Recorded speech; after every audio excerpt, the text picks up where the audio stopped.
Benvinguts al tercer sopar de la solidaritat, sopar col·loqui. Amb aquest sopar arribem al final, al punt i final de la tercera quinzena de la solidaritat Telesa Losada, una iniciativa en què l'Ajuntament de Sant Vicenç dels Horts ha volgut destacar la faceta més positiva de l'ésser humà, la de l'altruisme, la cooperació, el voluntariat, la lluita constant contra l'adversitat en favor sempre dels que més ho necessiten.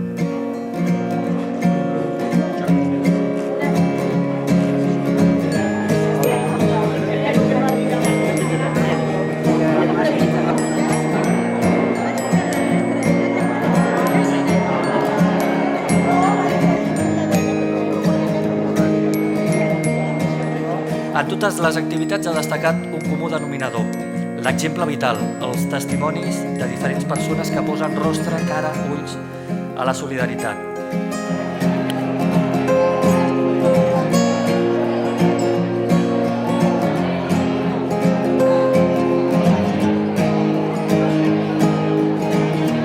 He pogut constatar que a Sant Vicenç hi ha moltes persones disposades a dedicar el seu temps als altres i això posa en relleu que la ciutadania vicentina és una ciutadania altament solidària.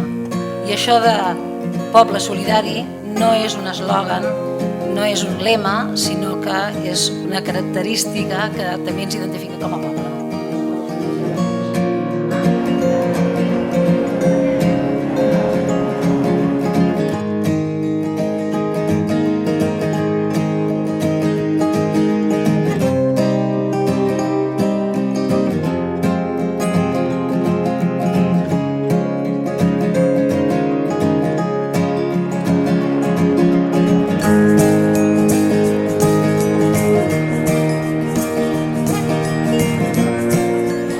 Hoy contamos también con ejemplos destacados de la solidaridad, con defensores de los derechos humanos que además tienen un estatus reconocido por las Naciones Unidas.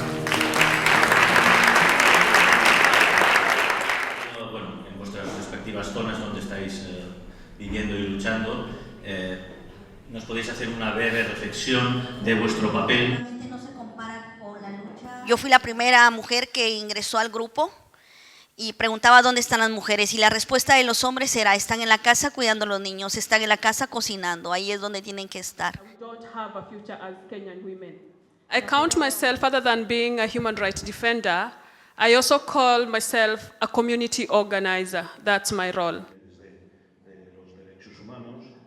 Imaginaros las fiestas patronales de San Vicenç y que uno de los festejos sea ir al estadio a ver ejecuciones. Eso se da en China.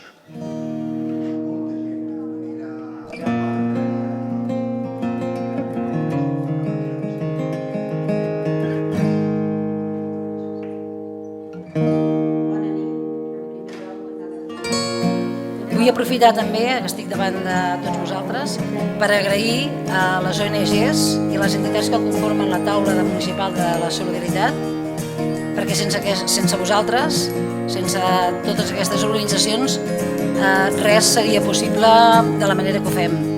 I també vull agrair l'esforç anònim dels ciutadans, de la ciutadania vicentina, perquè ens acompanyen en totes les propostes que fem, en totes les iniciatives, i permeten que siguin un èxit d'organització.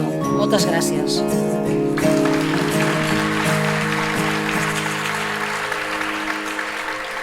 La empatía está en el aire, respirar, el objetivo es ser racista, es terminar, no permitan una víctima más.